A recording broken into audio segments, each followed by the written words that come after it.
clearly Mother Nature kind of forces everything to die and start all over again every so many years. And there are things, there is another cycle that they have discovered recently that is 430 or 450 years long. They found this from the ice core samples they're getting out of the thing.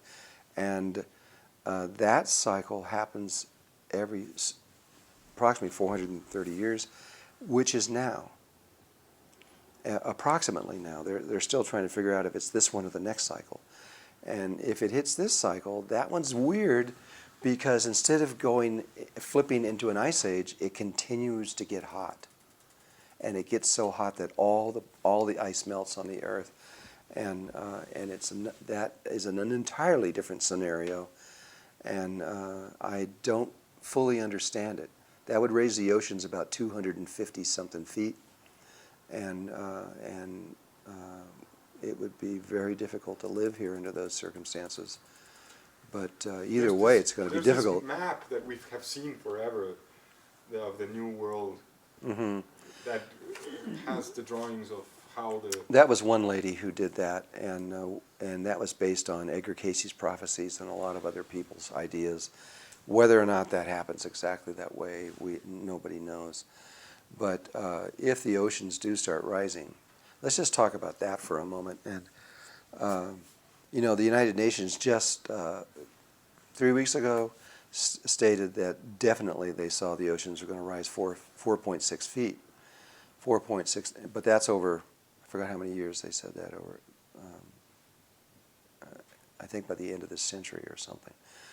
But the people I'm working with think that that is really conservative estimate because, and that was assuming they said that if Iceland or Greenland didn't melt.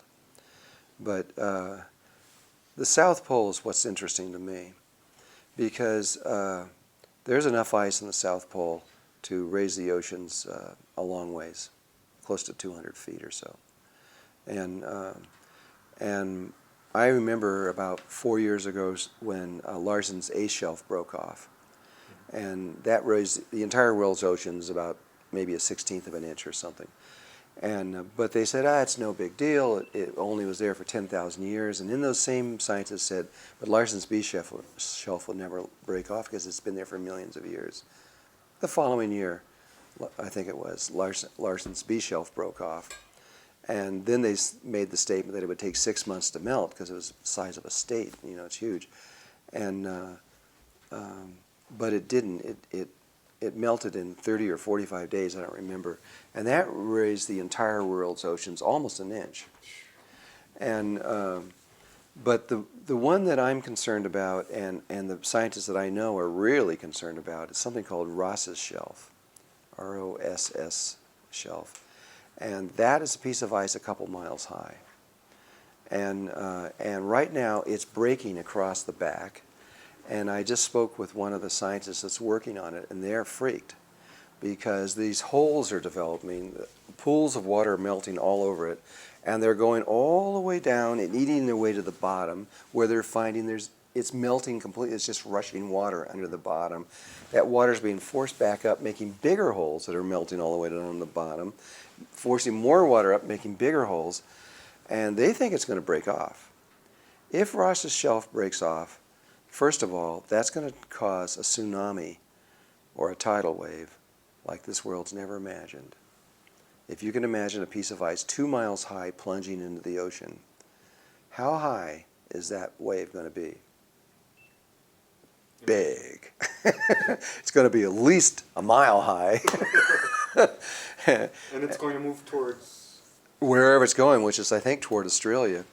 And I'd have to look at that again. And with it instantaneously, it's going to raise, when it completely melts, it will raise the entire world's oceans almost 16 feet. And that's already been scientifically calculated. But 90% of the ice goes in the water immediately and displaces it.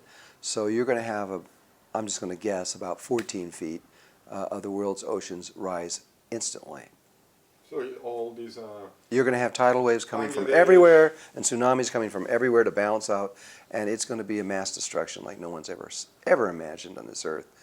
And almost every coastal city in the world will be underwater, and that could happen tomorrow. Seriously, it really could. so Just talk to the Poland, experts that they won't let you talk to.